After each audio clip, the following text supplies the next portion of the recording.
This is a video for AQA Further Pure Mathematics, Calculus section 4.3. We're looking at integration using partial fractions where the denominator has linear factors.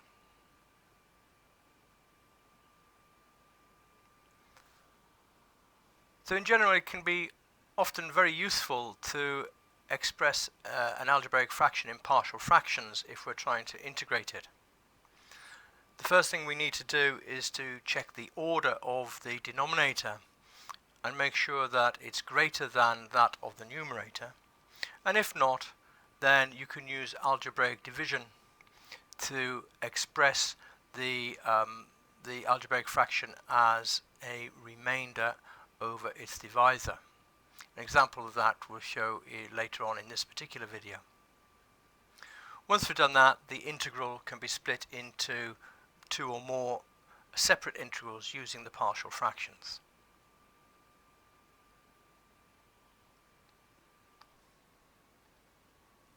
Well, here's an example then.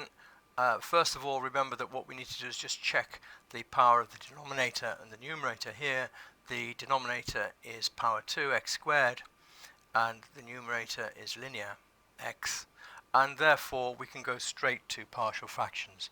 And indeed, in a previous video we've seen that the partial fractions for this obviously are going to have the denominators x plus 1 and x minus 4, and we found that the values were 2 and minus 1. So we can say that the integral of that must be equal to the integral of those partial fractions. That we can split into two separate parts. These are both natural logarithms. So 2 over x plus 1, when integrated, becomes 2 natural log of x plus 1. And then the second one is minus the log of x minus 4. Plus, of course, constant of integration. Now we can tidy up the logarithms here. 2 multiplied by natural log x plus 1 is the same as the logarithm of x plus 1 squared. And then we've got minus log of x minus 4. And when you subtract logarithms, it's the same as dividing. So that, dividing the expressions, and therefore this is the logarithm of x plus 1 all squared divided by x minus 4 plus c.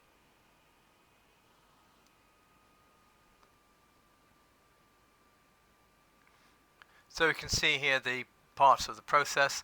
The partial fraction work is quite often done separately. In an exam question it may well be the first part of a question, and then the integration can follow on from that. If possible, you can simplify the logarithm expression. However, it's not necessary. Both of these are equally correct answers.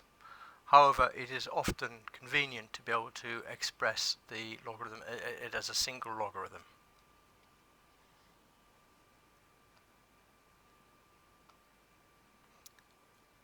In this second example, we've got a situation where the numerator and the denominator have the same power.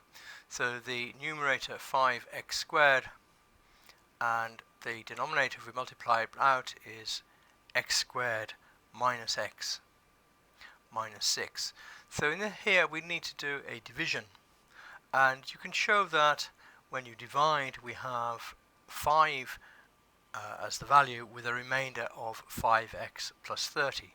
So we can express this as being equal to 5 plus that remainder, which is 5x plus 30, divided by the denominator, which I'll put back into its factors, x plus 2 and x minus 3. So therefore the integral that we want to find, the integral of 5x squared divided by x plus 2 and x minus 3, can be written as the integral of 5 plus the 5x plus 30 divided by x plus 2, x minus 3.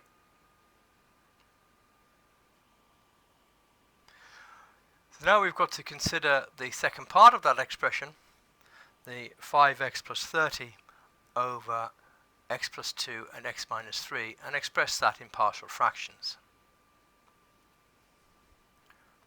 Well, having written the expression with partial fractions a over x plus 2 and b over x minus 3, we can multiply through by the denominator to give 5x plus 30 is equivalent to a multiplied by x minus 3 plus b multiplied by x plus 2.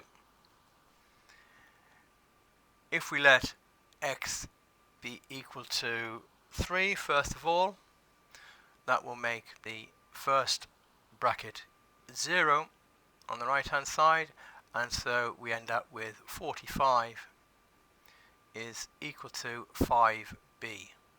So therefore b is equal to 9. And secondly, making x equal to negative 2, this time gives 20 on the left hand side, and on the right hand side negative 5a plus 0, of course, and that means that a is equal to negative 4.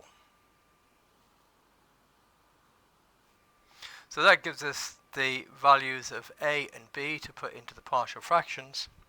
So our integral that we had, which was 5x squared over x plus 2 multiplied by x minus 3 dx is equal to the integral of 5, which is the value we got when we did the division, and now we can express the rest in partial fractions. We're putting the positive one first, so we've got plus 9 over x minus 3, and then minus 4 over x plus 2. So we've now got a situation where we can integrate each of these parts quite easily.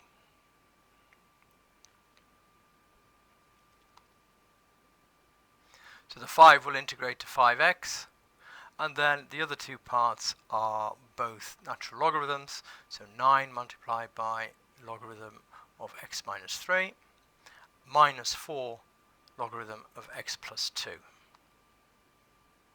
So there we are, not forgetting the constant of integration, of course. It's possible to simplify, maybe, or at least combine the logarithms in the way shown. However, it's maybe not particularly any simpler, that expression, so it doesn't really matter unless there is a particular reason that you wanted to do that.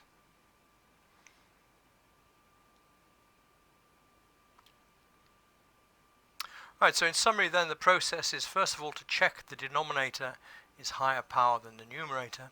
If it isn't, or rather if it is, we can split it into partial fractions. And if it isn't, we would need to do a division beforehand. Once we've got that, it can be handled as separate parts, the integral. And often we're going to be using, well, they are going to be invariably going to be logarithms that we have in the type of example that we've been looking at. So once we've got those single logarithms, they can be combined if you wish, although an answer without the combination is just as good.